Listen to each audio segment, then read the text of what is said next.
ನಾವೆಲ್ಲರೂ ಕೂಡಿ 2 ತಿಮೋತಿ ಬರೆದ ಪತ್ರಿಕೆ 4ನೇ ಅಧ್ಯಾಯ 10ನೇ ವಚನವನ್ನು ನಾವು ಓದಿಕೊಳ್ಳೋಣ. ದೇಮನು ಇಹಲೋಕವನ್ನು ಪ್ರೀತಿಸಿ ನನ್ನನ್ನು ಬಿಟ್ಟು ಥೆಸಲೋನಿಕಕ್ಕೆ ಹೋದನು. ದೇಮನು ಇಹಲೋಕವನ್ನು ಪ್ರೀತಿಸಿ ನನ್ನನ್ನು ಬಿಟ್ಟು ಥೆಸಲೋನಿಕಕ್ಕೆ ಹೋದನು. ಕ್ರೈಸ್ಕನು ಗಲ್ಯಾತ್ಯಕ್ಕೂ ತೀತನು ದಲ್ಮಾತ್ಯಕ್ಕೂ ಹೋದರು. ಲೂಕನು ಮಾತ್ರ ನನ್ನ ಜೊತೆಯಲ್ಲಿದ್ದಾನೆ. ಓಕೆ, ಮಾರ್ಕನನ್ನು ಸಂಗಡ ಕರೆಕೊಂಡು ಬಾ, ಅವನು ನನಗೆ ಸೇವೆಗಾಗಿ ಉಪಯುಕ್ತನಾಗಿದ್ದಾನೆ. ಸಾಕು ಪ್ರಿಯರೇ, ಇನ್ನು ಚಿಕ್ಕ ಪ್ರಾರ್ಥನೆ. ಎಲ್ಲರೂ ಕಣ್ಣುಗಳು ಮುಚ್ಚಿಕೊಳ್ಳೋಣ. ಸರ್ವಶಕ್ತನಾದ ದೇವರೇ ಸ್ತೋತ್ರವು. ಓದಿರುವ ಈ ವಾಕ್ಯವನ್ನು ನೀನು ಆಶೀರ್ವಾದ ಮಾಡು. ನಿನ್ನ ಪವಿತ್ರ ಆತ್ಮನ ಶಕ್ತಿ ಬಲದಿಂದ ನಮ್ಮನ್ನು ತುಂಬಿಸಿ, ನೀನೇ ನಮ್ಮ ಜೊತೆಯ ಗಾರನಾಗಿದ್ದು ಮಾತಾಡಿ ನಮ್ಮನ್ನು ತೃಪ್ತಿಪಡಿಸಿ, ನಮ್ಮ ಜೀವನಗಳನ್ನು ಸರಿಪಡಿಸಿಕೊಳ್ಳೋದಕ್ಕೆ, ನಮ್ಮ ಜೀವನಗಳನ್ನು ಎಚ್ಚರಗೊಳಿಸಿಕೊಳ್ಳೋದಕ್ಕೆ ಈ ಒಂದು ಅವಕಾಶವನ್ನು ಕೊಟ್ಟಿದ್ದಕ್ಕಾಗಿ ನಿನಗೆ ಕೋಟಿ ಕೋಟಿ ಸ್ತೋತ್ರ. ನಿನ್ನ ಪವಿತ್ರಾತ್ಮನ ಶಕ್ತಿ ಸಹಾಯದಿಂದ ನೀನೇ ನಮ್ಮ ಜೊತೆಗೆ ಮಾತಾಡಿ, ದೇವರೇ ಮಾತಾಡುವ ಪ್ರತಿ ಮಾತುಗಳನ್ನು ನಾವು ಅರ್ಥ ಮಾಡಿಕೊಳ್ಳೋದಕ್ಕೆ ಶಕ್ತಿ ಸಹಾಯವನ್ನು ನಮಗೆ ಅನುಗ್ರಹಿಸು ಎಂಬುದಾಗಿ ಯೇಸು ಕ್ರಿಸ್ತನ ನಾಮದಿಂದ ಪ್ರಾರ್ಥಿಸ್ತಾ ಇದ್ದೇವೆ ತಂದೆಯೇ, ಆಮೆನ್. ತಿಮೋತಿಗೆ ಪತ್ರಿಕೆಯನ್ನು ಬರಿತಾ ಇರುವ ದ ಗ್ರೇಟ್ ಪೌಲ್ ದಮಸ್ಕಸ್ ಮಾರ್ಗದಲ್ಲಿ ಹೋಗುತ್ತಿರುವಾಗ ಸಭೆಯನ್ನು ಶ್ರಮೆಗೆ ಒಳಗೆ ಪಡಿಸೋದಕ್ಕೆ ಹೋಗುತ್ತಿರುವಾಗ, ವಿಶ್ವಾಸಿಯರನ್ನು ಶ್ರಮೆಗೆ ಗುರಿ ಮಾಡೋದಕ್ಕೆ ಯೋಚನೆ ಇಟ್ಕೊಂಡು ಹೋಗುತ್ತಿರುವ ಸೌಲನನ್ನು ದೇವರು ಹಿಡಿದು ತನ್ನ ಮಗನಾಗಿ ಮಾಡಿಕೊಂಡಿರ್ತಾನೆ. ಕ್ರೂರನು. ದೇವರು ನಂಬಿದ ಮಕ್ಕಳೆಂದರೆ ಸೌಲನಿಗೆ ಇಷ್ಟವಿಲ್ಲ. ಸೌಲನು ಧರ್ಮಶಾಸ್ತ್ರದ ಪ್ರಕಾರವಾಗಿ ನಡೆಯುವನು. ಧರ್ಮಶಾಸ್ತ್ರದಲ್ಲಿ ಏನು ಬರಲ್ಪಟ್ಟಿದೆ ಅಂತಂದರೆ, ಯೆಹೋವ ದೇವರನ್ನು ಮಾತ್ರವೇ ಆರಾಧಿಸಬೇಕು, ಮತ್ತೊಬ್ಬ ದೇವರನ್ನು ನೀವು ಆರಾಧಿಸಬಾರದು ಅಂತ ಬರಲ್ಪಟ್ಟಿದೆ.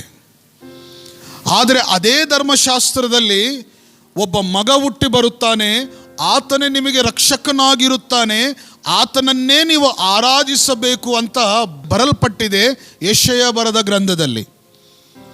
ಆದರೆ ಅನೇಕರು, ಯೂದ ಜನಾಂಗರು ತನ್ನ ಹೃದಯವನ್ನು ಕಠಿಣಪಡಿಸಿಕೊಂಡು, ಅಯ್ಯೋ ನಾವು ಈ ಯೇಸುವನ್ನು ನಂಬೋದಿಲ್ಲ, ನಮ್ಮ ಯೆಶಾಯ ಬರೆದ ಗ್ರಂಥದಲ್ಲಿರುವ ಆ ಬರುವ ಮೆಸ್ಸಯ್ಯ, ಆ ಬರುವ ರಕ್ಷಕನು ಈ ಯೇಸು ಕ್ರಿಸ್ತನು ಅಲ್ಲ ಅಂತ ಎಲ್ಲರೂ ತೃಣೀಕರಿಸಿದರು. ಇವನು ನಮ್ಮ ಮರಿಯಲ ಗರ್ಭದಲ್ಲಿ ಜನ್ಮಿಸಿದ್ದವನಲ್ಲ, ಚಿಕ್ಕವಾಗಲಿಂದ ಇವನನ್ನು ನೋಡಿದ್ದೀವಿ ನಾವು, ಚಿಕ್ಕವಾಗಲಿಂದ ನಮ್ಮ ಜೊತೆಗೆ ಸ್ನೇಹಿತವಾಗಿ ಇದ್ದಿದ್ದವರು ಇವರು, ನಮ್ಮ ಜೊತೆಗೆ ದೇವರ ಆಲಯಕ್ಕೆ ಬರ್ತಿದ್ದ ಯೇಸು, ನಮ್ಮ ಜೊತೆಗೆ ಕೆಲಸ ಮಾಡ್ತಿದ್ದ ಯೇಸು ಕ್ರಿಸ್ತನು.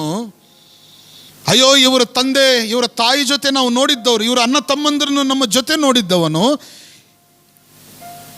ಇದ್ದಾಗೆಯೇ ಲೋಕರಕ್ಷಕನು ಹೇಗಾಗ್ತಾನೆ ಅಂತ ಯೂದ ಜನಾಂಗರಲ್ಲಿ ಒಂದು ಕೋಪ ಬಂದುಬಿಡ್ತು. ನಮ್ಮ ಮನೆಯಲ್ಲಿ, ನಮ್ಮ ಓನೆಯಲ್ಲಿ ತಿರುಗೋ ಒಬ್ಬ ಮನುಷ್ಯನು ಲೋಕರಕ್ಷಕನಾಗ್ತಾನಂದರೆ ನಾವು ಹೇಗೆ ನಂಬ್ತೀವಿ ಅಂತ ಒಂದು ಗೋಲಾಟ ಶುರುವಾಯಿತು. ಅದೇ ಕೋಪ, ಅದೇ ಆಕ್ರೋಶವು ಪೌಲಲ್ಲಿ ನೋಡ್ತೀವಿ. ಯಾಕಂದರೆ ಪೌಲನು ಧರ್ಮಶಾಸ್ತ್ರದ ಪ್ರಕಾರವಾಗಿ ನಡೆಯುವನು. ಆದರೆ ಆ ಪೌಲನಲ್ಲಿ ಏನಿದೆ? ಕ್ರೂರತ್ವವಿದೆ,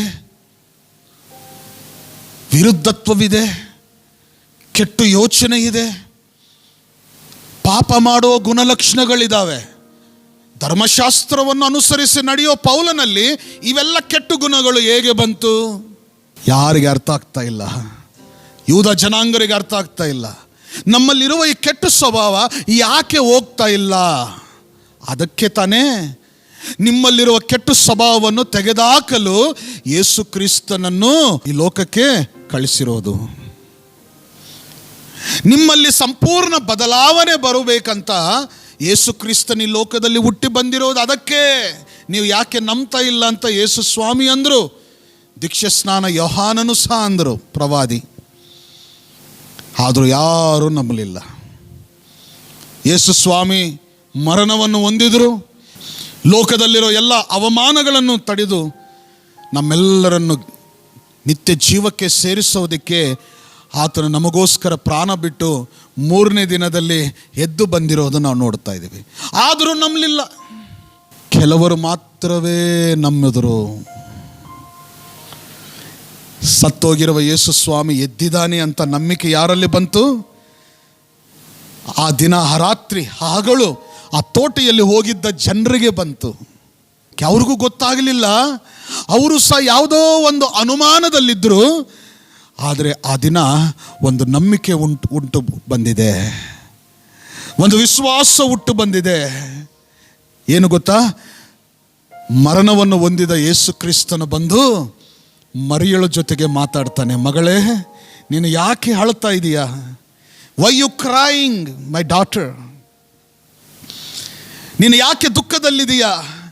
ನೀನು ಯಾಕೆ ಕಣ್ಣೀರು ಬಿಡ್ತಾ ಇದೀಯಾ? ಈಗೋ ನಾನೇ ಅಂತ ಹೇಳ್ತಾನೆ. ಅಯ್ಯೋ, ಆ ಮಗಳಿಗೆ ಎಷ್ಟು ಸಂತೋಷವಾಯಿತು, ಎಷ್ಟು ಆನಂದವಾಯಿತು. ಓಡ್ಕೊಂತ ಶಿಷ್ಯರ ಕಡೆ ಬಂದು ಹೇಳಿದ್ರೆ ಶಿಷ್ಯರಿಗೂ ಸಹ ನಂಬಿಕೆ ಆಗಲಿಲ್ಲ. 3.5 ವರ್ಷ ದೇವರ ಜೊತೆಗೆ, ಯೇಸು ಕ್ರಿಸ್ತನ ಜೊತೆಗೆ ಇದ್ದಿದ್ದ ಶಿಷ್ಯರಿಗೇನೆ ನಂಬಿಕೆ ಬರ್ತಾ ಇಲ್ಲ. ಇನ್ನು ಯೂದ ಜನಾಂಗರು ಏನು ನಂಬ್ತಾರೆ? ನಮ್ಮ ಪರಿಸ್ಥಿತಿ ಹೇಗಿದೆ?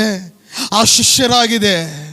ಎಷ್ಟೋ ವರ್ಷಗಳಿಂದ ನಾವು ಪ್ರಾರ್ಥನೆಗೆ ಬರ್ತಾ ಇದ್ದೀವಿ, ಎಷ್ಟೋ ವರ್ಷಗಳಿಂದ ನಾವು ದೇವರನ್ನು ಆರಾಧಿಸ್ತಾ ಇದ್ದೀವಿ, ಎಷ್ಟೋ ವರ್ಷಗಳಿಂದ ನಾವು ಯೇಸು ಕ್ರಿಸ್ತನನ್ನು ಘನಪಡಿಸ್ತಾ ಇದ್ದೀವಿ. ಆದರೂ ಆ ಯೇಸು ಕ್ರಿಸ್ತನನ್ನು ಸರಿಯಾದ ರೀತಿಯಿಂದ ನಾವು ತಿಳಿದುಕೊಳ್ಳೋದಕ್ಕೆ ಆಗ್ತಾ ಇಲ್ಲ. ತುಂಬ ಸಂತೋಷ, ಯೇಸು ಕ್ರಿಸ್ತನ ಮೇಲೆ ನೀವೆಲ್ಲರೂ ನಂಬಿಕೆ ಇಟ್ಟಿದ್ದೀರಾ, ನಾವೆಲ್ಲರೂ ನಂಬಿಕೆ ಇಟ್ಟಿದ್ದೀವಿ. ಬಟ್ ನಾನೊಂದು ಪ್ರಶ್ನೆ ಕೇಳ್ತೇನೆ ನಿಮಗೆ, ಎಷ್ಟು ಜನರು ಯೇಸು ಕ್ರಿಸ್ತನನ್ನು ಅರ್ಥ ಮಾಡಿಕೊಳ್ತಾ ಇದ್ದೀರಾ? ಆತನ ಮನಸ್ಸನ್ನು, ಆತನ ಪ್ರೀತಿಯನ್ನು, ಆತನ ದುಃಖವನ್ನು, ಆತನ ನೋವನ್ನು ನೀನು ಅರ್ಥ ಮಾಡಿಕೊಳ್ತಾ ಇದೀಯಾ? ತುಂಬ ಜನರು ಈ ದಿನವೂ ಯೇಸು ಕ್ರಿಸ್ತನನ್ನು ನಂಬಿದ ವಿಶ್ವಾಸಿಗಳಾಗಿ ನಾವಿದ್ದೇವೆ.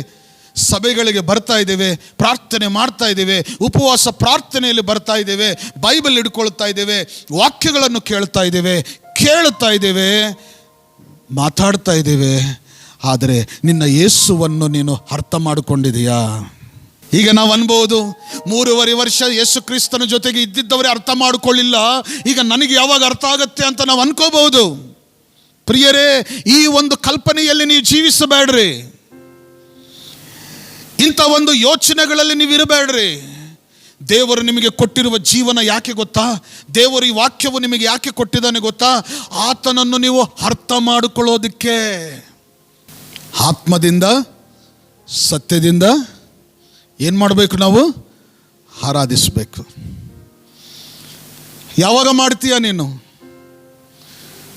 ಎಲ್ಲರ ಜೊತೆ ನಾವು ಆಡ್ತಾ ಇದ್ರೆ ಆತ್ಮದಿಂದ, ಸತ್ಯದಿಂದ ನಾವು ಆರಾಧನೆ ಮಾಡ್ತಾ ಇದ್ದೀವಿ ಅಂತ ನಾವು ಅನ್ಕೋಬಹುದು. ಬಟ್ ಅದಲ್ಲ. ಯಾವಾಗ ನೀನು ದೇವರನ್ನು ಅರ್ಥ ಮಾಡಿಕೊಳ್ತೀಯೋ, ಯಾವಾಗ ಯೇಸು ಕ್ರಿಸ್ತನನ್ನು ನೀನು ಹೃದಯ ಅಂತರಂಗದಿಂದ ನೀನು ಅರ್ಥ ಮಾಡಿಕೊಳ್ತೀಯೋ, ಆವಾಗಲೇ ನಿನ್ನ ದೇವರನ್ನು ಆತ್ಮದಿಂದ, ಸತ್ಯದಿಂದ ಆರಾಧಿಸಬಹುದು. ಫಿಲಿಪಿಯ ಬರೆದ ಪತ್ರಿಕೆಯಲ್ಲಂತ ಯೇಸು ಕ್ರಿಸ್ತನನ್ನು ಅರ್ಥ ಮಾಡಿಕೊಳ್ಳುವವರು ಯಾರೂ ಇಲ್ಲ. ಎಲ್ಲರೂ ತಮ್ಮ ಸ್ವಯ ಲಾಭಗಳಲ್ಲಿ, ಸ್ವಯ ಕೆಲಸಗಳಲ್ಲೇ ಮುಳುಗಿದ್ದಾರೆ. ಆದರೆ ನಿಜವಾದ ರೀತಿಯಿಂದ ಯೇಸು ಕ್ರಿಸ್ತನನ್ನು ಅರ್ಥ ಮಾಡಿಕೊಳ್ಳುವವರು ಯಾರೂ ಇಲ್ಲ. ಯೇಸು ಕ್ರಿಸ್ತನನ್ನು ನಂಬಿದ ಜನರು ಎಲ್ಲಿ ಕಾಣಿಸ್ತಾರೋ ಅಲ್ಲಿ ಅವರನ್ನು ಸಾಯಿಸಬೇಕು ಅಂತ ಯೂದ ಜನಾಂಗರು, ಅನ್ಯರು ಓಡ್ತಾ ಇದ್ದಾರೆ. ಅವರಲ್ಲಿ ಒಬ್ಬನು ಬಂದ, ಸೌಲನು ಅಂತ. ಆ ಸೌಲನು ಸಹ ಆ ಧರ್ಮಶಾಸ್ತ್ರದ ಪ್ರಕಾರವಾಗಿ ಯೇಸು ಕ್ರಿಸ್ತನನ್ನು ನಂಬಿದ್ದವರನ್ನು ಸಾಯಿಸಬೇಕಂತ ತಿರುಗ್ತಾ ಇದ್ದ. ಆ ಒಂದು ದಿನ ಆ ದೇವರು ಆ ಮಗನನ್ನು ಹಿಡಿದುಕೊಂಡ. This is the turning point in the Paul's life history. ದೇವರ ನಂಬಿದ ಮಕ್ಕಳನ್ನು ಶಪಿಸೋದಕ್ಕೆ, ಕೊಲ್ಲೋದಕ್ಕೆ, ಗಾಯಪಡಿಸೋದಕ್ಕೆ ಹೋಗುತ್ತಿರುವ ಆ ಮಗನನ್ನು ಆ ದೇವರು ಹಾರಿಸಿಕೊಂಡಿದ್ದಾನೆ. ಇದೂ ನಂಬಿಕೆ ಆಗಲಿಲ್ಲ ಅನೇಕ ಜನರಿಗೆ. ಸಭೆಗಳಿಗೆ ಬೆಂಕಿ ಹಚ್ತಿದ್ದ. ಯಾವಾಗ ಅವನು ಯೇಸು ಕ್ರಿಸ್ತನ ಶಿಷ್ಯನಾಗ್ಬಿಟ್ಟಿದ್ದಾನಪ್ಪ ಅಂತ ನಂಬಿಕೆ ಆಗಲಿಲ್ಲ. ನಿನ್ನ ಜೀವನದಲ್ಲಿ ನೀನು ದೇವರನ್ನು ನಂಬಿ ದೇವರ ವಿಶ್ವಾಸದಲ್ಲಿ ನಡೆಯುವಾಗ ತುಂಬ ಜನರು ನಿನ್ನನ್ನು ನಗಬಹುದು. ಬಹುಶಃ ನಿನ್ನ ಮೇಲೆ ನಂಬಿಕೆ ಇಲ್ಲದೇ ಇರಬಹುದು. ಬಾಧೆ ಪಡಬೇಡ. ಪೌಲನು ಟೆನ್ಷನ್ ತಗೊಳ್ಳಿಲ್ಲ. ಸ್ಥಿರಚಿತ್ತನಾಗಿ ದೇವರಲ್ಲಿದ್ದ, ಸ್ಥಿರಚಿತ್ತನಾಗಿ ದೇವರನ್ನು ಆರಾಧಿಸಿದ. ಲೋಕ ಏನಾದರಲ್ಲಿ ನಾನು ನನ್ನ ದೇವರಲ್ಲಿ ಬಲವಾಗಿ ಇರ್ತೀನಂತ ದೇವರ ಸಹವಾಸದಲ್ಲಿ, ದೇವರ ಆಲಯಕ್ಕೆ, ದೇವರ ಪ್ರಾರ್ಥನೆಯಲ್ಲಿ ಬಲವಾಗಿ ಬರ್ತಿದ್ದ. ಆ ಯೇಸು ಕ್ರಿಸ್ತನು ತನ್ನ ರಕ್ತದಿಂದ ನಿನ್ನನ್ನು ತೊಳೆದು ತನ್ನ ಪ್ರಿಯನಾಗಿ ಮಾಡಿಕೊಂಡಿದ್ದಾನೆ. ಹಲ್ಲೆಲೂಯ. ತನ್ನ ಮಗನಾಗಿ ಮಾಡಿಕೊಂಡಿದ್ದಾನೆ. ಲೋಕವು ಏನಾದರೂ ಅನ್ಕೊಳ್ಳಿ, ನಿನ್ನನ್ನು ನಡೆಸುವ ಬಾಧ್ಯತೆ ಯಾರದು? ದೇವರದು. ಆತನ ಚಿತ್ತದಲ್ಲಿ ನಡೆಸುವ ಬಾಧ್ಯತೆ ಯಾರದು? ಆ ದೇವರದು. ಅದಕ್ಕೆ ಪೌಲನು ಧೈರ್ಯವಾಗಿದ್ದ, ದೇವರು ಹೇಳಿದ್ದನ್ನೇ ಮಾಡ್ತಿದ್ದ. ಆ ಪೌಲನ ಜೀವನದಲ್ಲಿ ಒಂದು ಸೇವೆ ಬಲವಾಗಿ ನಡೀತಾ ಇದ್ದರೆ, ಒಂದು ಸೇವೆ ಕಾರ್ಯಕ್ರಮಗಳಲ್ಲಿ ಬಲವಾಗಿ ನಡೀತಾ ಇದ್ದರೆ, ಅನೇಕ ಶಿಷ್ಯರು, ಅನೇಕ ಸಹಕಾರಿಗಳಾಗಿ ಬಂದಿದ್ದರು. ಪೌಲನೇ, ನಾನು ನಿಮ್ಮ ಜೊತೆ ಸೇವೆ ಮಾಡ್ತೀನಪ್ಪ ಅಂತ. ಪೌಲನಿಗೆ ತುಂಬ ಸಂತೋಷ ಆಯಿತು. ಅಯ್ಯೋ, ಇವತ್ತು ನಾನು ಇಲ್ಲಿವರೆಗೆ ಒಬ್ಬನಿದ್ದೆ, ಈಗ ನನ್ನ ಜೊತೆಗೆ ಬಂದ್ರಲ್ಲ ಅಂತ. ಒಂದು ಮನೆಗೆ ಹೋಗಿದ್ಮೇಲೆ ಆ ಮನೆಯಲ್ಲಿ ಒಬ್ಬ ಚಿಕ್ಕ ಯವನಸ್ಥನಾಗಿದ್ದ ಒಬ್ಬ ಹುಡುಗ. ಪೌಲನು ವಾಕ್ಯ ಹೇಳ್ತಾ ಇದ್ರೆ ಆ ಹುಡುಗ ಹಾಗೇ ನೋಡ್ತಾ ಇದ್ದಾನೆ. ಎಷ್ಟು ಅಟ್ರಾಕ್ಟಿವ್ ಆಗಿ ನೋಡ್ತಾ ಇದ್ದಾನೆ. ಪೌಲನು ಹೇಳುವ ಪ್ರತಿ ವಾಕ್ಯವನ್ನು ಮನಸ್ಸಲ್ಲಿ ಇಳಿಸ್ಕೊಳ್ತಾ ಇದ್ದ. ಯಾರು? ಆ ಯವನಸ್ಥನು. ಆ ಒಂದು ಮನೆಯಲ್ಲಿ ಪೌಲನು ದೇವರ ವಾಕ್ಯ ಹೇಳ್ತಾ ಇದ್ರು, ದೇವರ ವಾಕ್ಯದ ಆರಾಧನೆ ನಡೆಸ್ತಾ ಇದ್ರು. ಆ ಮನೆ ಯಾರ್ದು ಗೊತ್ತಾ? ತಿಮೋತಿಯರ ಮನೆ. The great servant of god. Hallelujah. ಅದಕ್ಕೆ ಇಲ್ಲಿವರೆಗೆ ನಾವು ನೋಡಿದ್ವಿ, ಮಕ್ಕಳು ಎಷ್ಟೋ ದೇವರ ಸ್ತುತಿ ಆರಾಧನೆಯಲ್ಲಿ ಭಾಗಸ್ಥರಾಗ್ತಾ, ದೇವರನ್ನು ಘನಪಡಿಸೋದರಲ್ಲಿ, ಇವೆಲ್ಲ ಸೆಟ್ಟಿಂಗ್ ಮಾಡೋದರಲ್ಲಿ, ತೆಗೆಯೋದರಲ್ಲಿ ಎಷ್ಟು ಆಸಕ್ತಿ ತೋರಿಸ್ತಾ ಇದ್ದಾರೋ, ಖಂಡಿತ ದೇವರ ಸಭೆಯಲ್ಲಿ ಕೆಲಸ ಮಾಡಿದ್ದವರಿಗೆ ತಪ್ಪದೆ ದೇವರ ಫಲವನ್ನು ಕೊಡ್ತಾನೆ. ಹಲ್ಲೆಲೂಯ. ದೇವರು ಬರೆದಿದ್ದಾನಂದರೆ ಕೊಟ್ಟೇ ಕೊಡ್ತಾನೆ. ಇವತ್ತು ಬೆಳಗ್ಗೆ ನಾವು ಟ್ರಾನ್ಸ್ಲೇಷನ್ಸ್ ಟ್ರಯಲ್ ಮಾಡ್ತಾ ಇದ್ದೀವಿ. ಸೊ ನಮ್ಮ ಹೆಣ್ಮಕ್ಳು ಎಲ್ಲರೂ ಯವನಸ್ಥರು, ಗಂಡು ಮಕ್ಕಳು ಚೆನ್ನಾಗಿ ಟ್ರಾನ್ಸ್ಲೇಷನ್ ಮಾಡ್ತಾ ಇದ್ದಾರೆ. ಆಮೇನ್. ಇನ್ನೂ ಚೆನ್ನಾಗಿ ಬರಲಿ ಅವ್ರ ಬಾಯಿಂದ translation. Thank you Jesus, thank you Jesus. ಆ ಹುಡುಗ ಭಕ್ತನಾಗ್ಬಿಟ್ಟ, ಫಾಲೋವರ್ ಆಗಿಬಿಟ್ಟ. ಯಾರಿಗೆ? ಪೌಲನಿಗೆ. ಪೌಲ್ ಎಲ್ಲಿ ಹೋದರೆ ಅಲ್ಲಿ ಹೋಗ್ತಿದ್ದ, ಎಲ್ಲಿ ಹಾಡಾಡ್ತಿದ್ರೆ ಅಲ್ಲಿ ಹಾಡಾಡ್ತಿದ್ದ, ಎಲ್ಲಿ ವಾಕ್ಯ ಹೇಳ್ತಿದ್ರೆ ಅಲ್ಲಿ ಜೊತೆಗಾರನಾಗಿರ್ತಿದ್ದ. ಆ ಥರ ಅನೇಕ ಶಿಷ್ಯರು, ಅನೇಕ ಯವನಸ್ಥರು ಅವ್ರ ಜೊತೆಗಾರರಾಗಿದ್ದರು, ಸೇವೆಯಲ್ಲಿ ನಡೀತಾ ಇದ್ರು. ಅವರಲ್ಲಿ ಒಬ್ಬ ದೇಮ ಅಂತ.